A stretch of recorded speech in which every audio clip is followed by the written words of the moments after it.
Dear listeners, I have so much to tell you, and I often don't know where to start.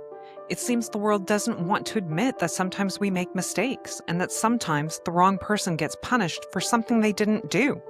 Not all of us have been personally affected, but many of us have been impacted by this reality.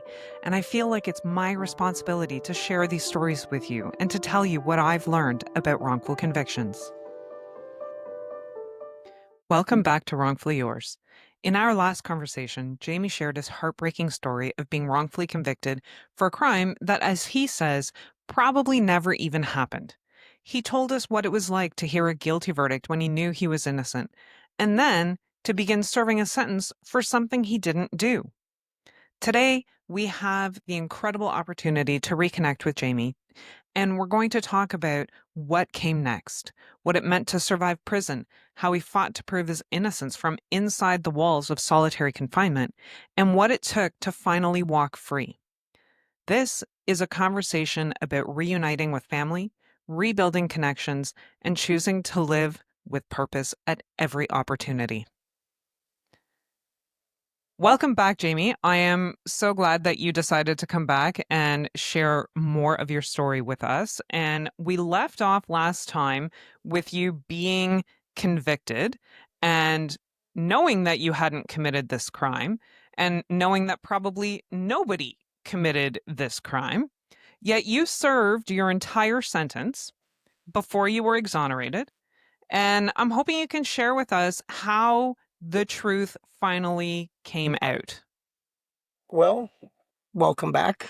So once I was convicted, it was the first days, the first minutes of living my life as a convicted person. And it's like, how do I extricate myself from this? The very first thing I did was file an inmate appeal because that was my only option, my only avenue. I had nowhere near the resources or funding that it would have taken for a solicitor appeal.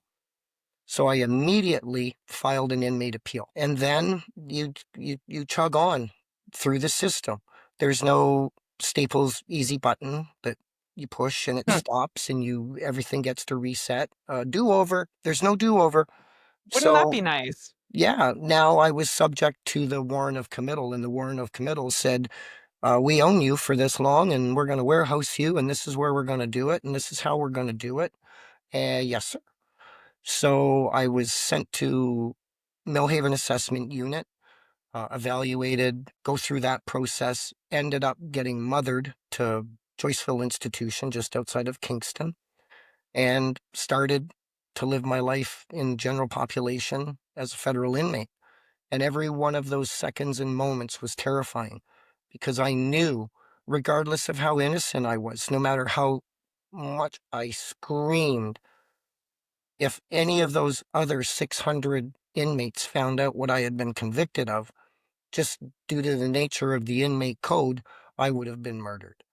So I Mm-hmm. was terrified. I refused all Well, and this is employment. not a world that you're accustomed to. It's not like you had a previous criminal record, that you had any previous run-ins with the law or the prison system before this time. Well, I did have a little skirt with the law prior, because the very first allegation with Kathy Fordham, she got into an argument with me and I defended myself. I slapped her. I owned that. I was the one that called the police. But no, having any experience in the federal That's what system, I'm talking about. oh my Like God. you're thrown No, into this prison system, and it's not like you're a habitual offender that is no, there. listen, all foreign to me. There was no welcome wagon. There's nobody to show you around, show you the ropes. Don't talk to this guy. Make sure, blah, blah. Like churches, best place to get coffee. There was no advice, no help, no nothing. So for the longest time, I just, how do you live with 600 other sharks? You become a shark. Right. So very quickly, my whole character and personality changed. The guy that would never pick a fight, now I couldn't give a shit about anything. I couldn't express interest in anything. I couldn't show emotion because it would all be exploited. So I Sure. just had to flow in the same current as the other 600 sharks and And just, basically become the complete opposite of who of you what I was, naturally are. of what I was. And then, I realized that I couldn't best serve myself to demonstrate my innocence from general population because what I needed were the documents, my transcripts, so that I could move forward and advance my appeal. So for the last 16 months of my sentence, I voluntarily put myself in segregation, the hole, so that I could have access and custody of those documents in my cell so that I could keep moving forward.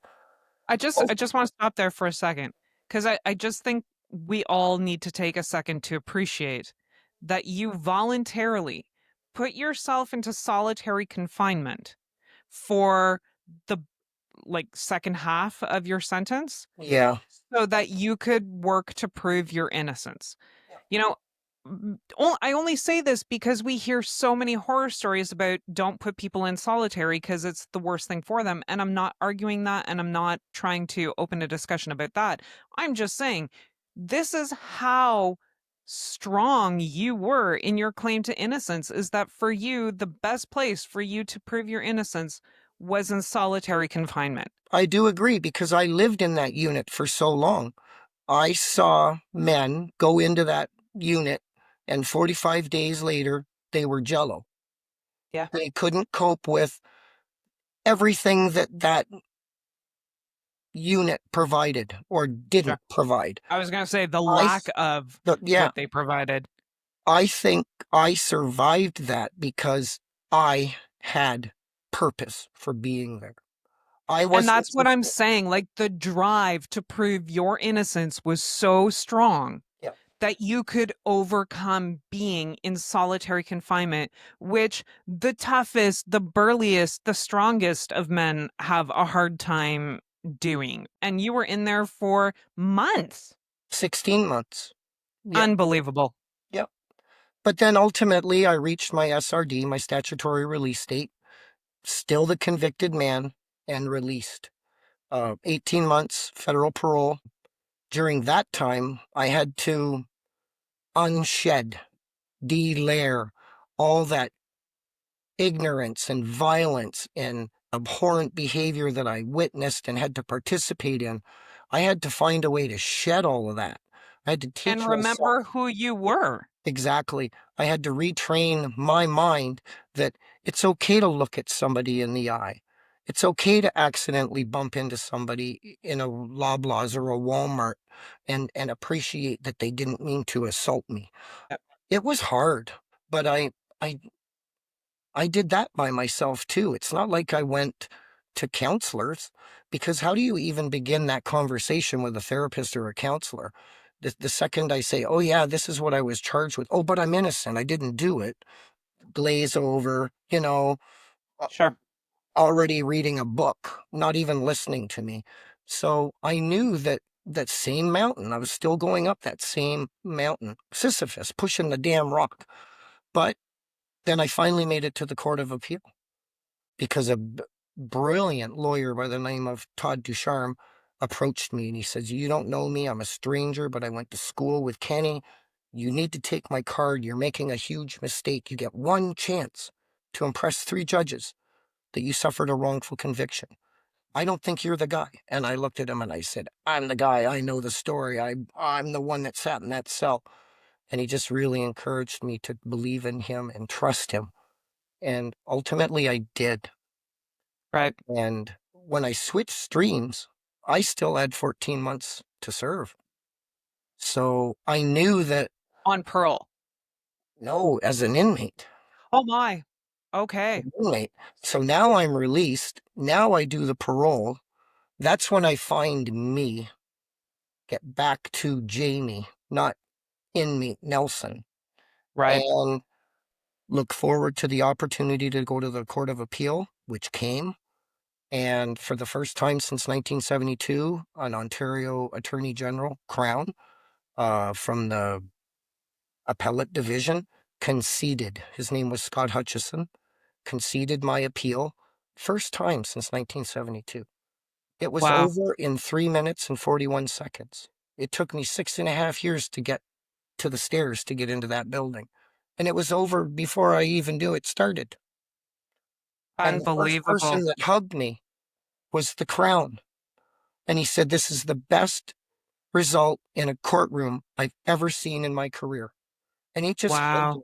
hugged me, and then I walked out the big door to the So, rest of my life.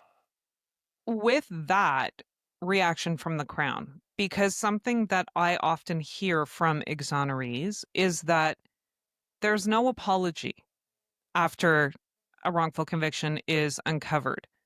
Is that the closest thing you would say you received as an apology?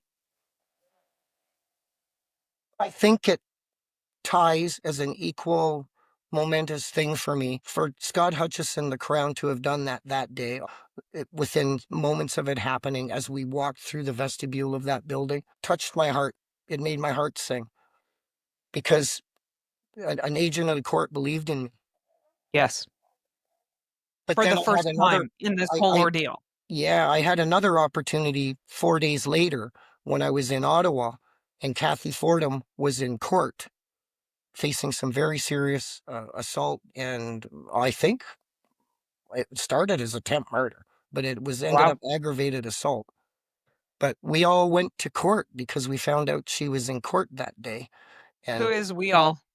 Marie, some Okay, your families, family. my family, we all found out that on the 27th she was going to be in court. So we all went. And if it wasn't the same judge, Justice Hugh Oh, Fraser, that convicted me, and when he entered the courtroom, what are the odds? I know, mind boggling. He wouldn't even sit down. He stood behind his chair. He grabbed the top of his chair and he turned and he looked right at Kathy Fordham and he said, "Young lady, it's come to my attention that I have dealt with you in a criminal matter in the past, and it was a nightmare. I'm recusing myself." And then he turned and he looked at me and he nodded for about 3 seconds. He nodded. Wow. So Judge Fraser nodding to me in that courtroom was as powerful, minus words. There was no language, as it was just Yep. a gesture. It was as powerful as the language and words that Crown Scott Hutchison uttered to me 3, 4 days earlier and then Yes. embraced me. It Yes. again, it just filled my heart. It made my heart sing.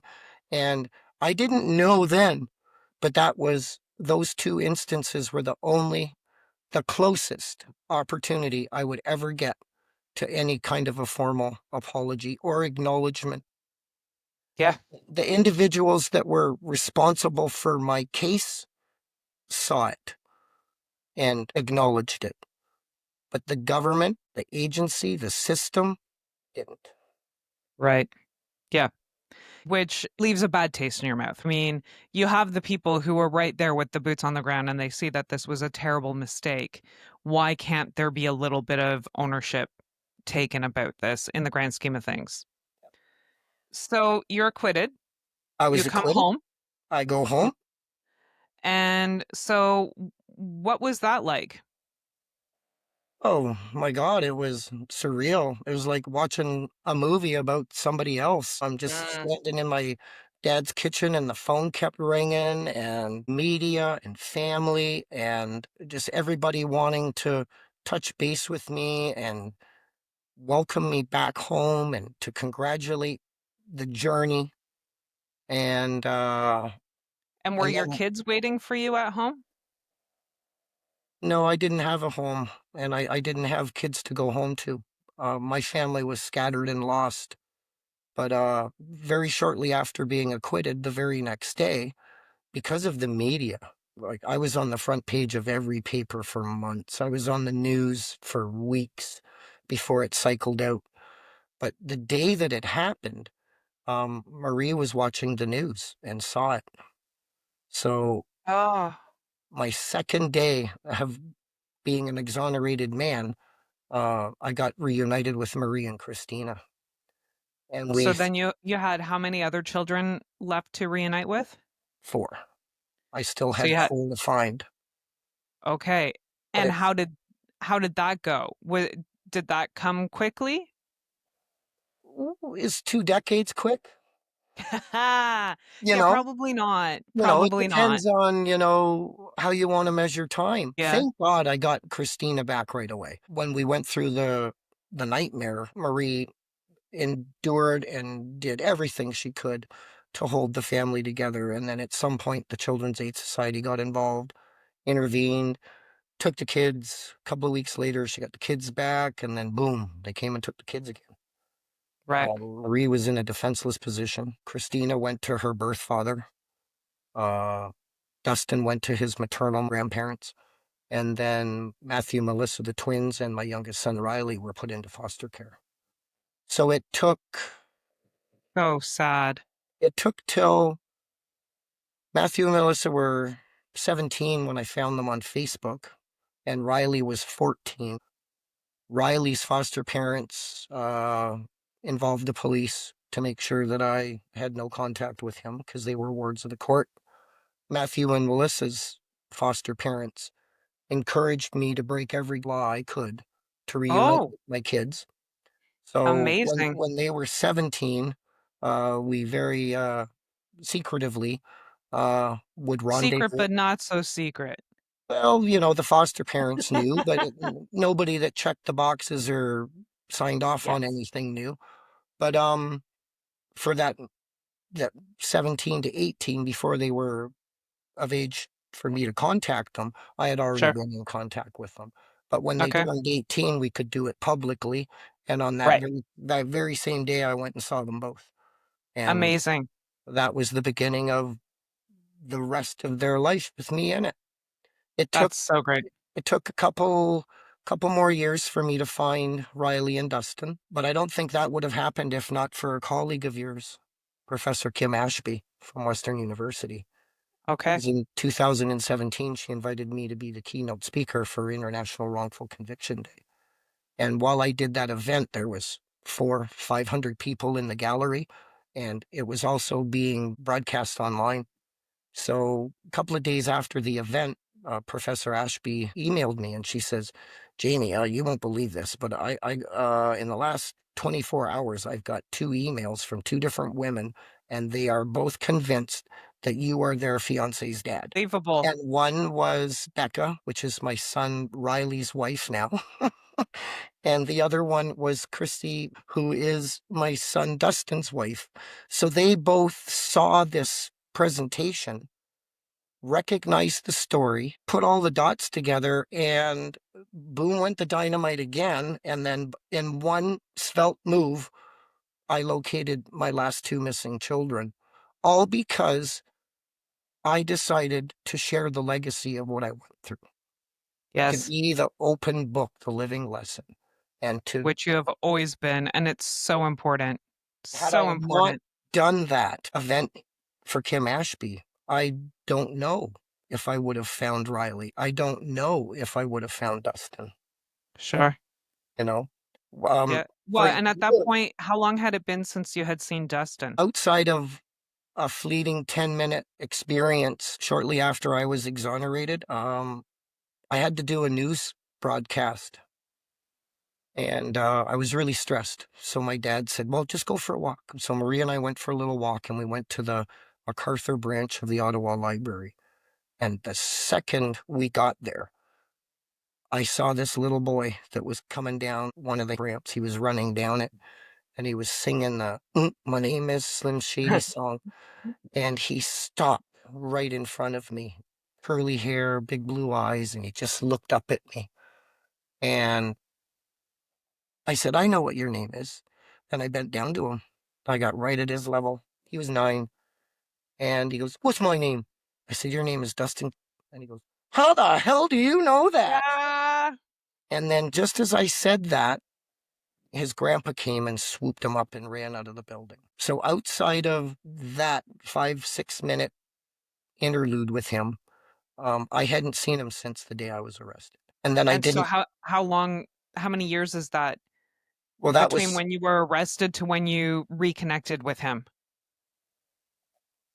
It's 23, like, I was going to say it's 20 something years. 21, 22 years in that range. We've Wow. been reunited for 5 years now.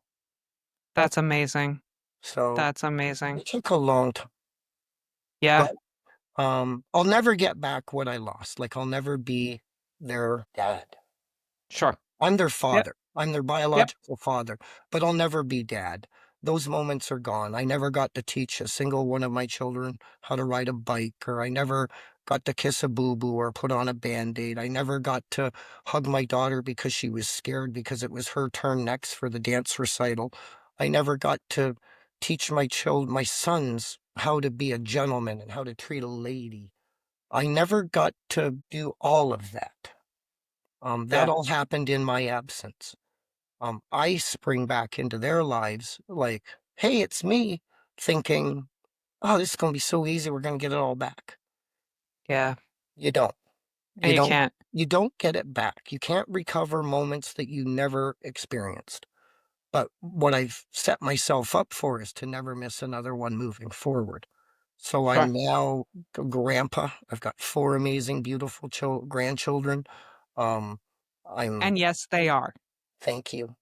And I just strive every day to just reinforce the contact that I've made and the steps that have been taken. And I've just promised myself to never put myself in a position where I ever have to take another step back. And that is such a powerful way to end this conversation. I don't know what else I could possibly say to top that. So I want to thank you for sharing this part of your journey with us. And as always, being so open and so candid, I cannot tell you how much I appreciate it. So thank you. Thank you very much, my dear friend. Jamie's story is a powerful testament to what it means to survive. Not just a wrongful conviction, but everything that comes after. The years he spent fighting to prove his innocence came at an enormous cost. The loss of time, connection, and moments with his children that he'll never get back. But he also reminds us that even in the face of unimaginable injustice, it's possible to choose purpose, to reclaim what's left, to build something meaningful from the wreckage. This conversation challenges us to look closely at the cracks in our justice system and to listen to the people who've lived through them. Jamie, I cannot thank you enough for always being willing to share your story with truth, strength, and sincerity.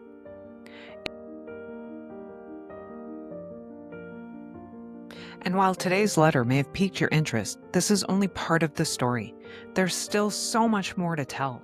The effects of wrongful convictions are far reaching. They touch us all. I'll write to you again soon as I continue my conversations with those whose lives have been impacted by a wrongful conviction. But until then, I remain wrongfully yours.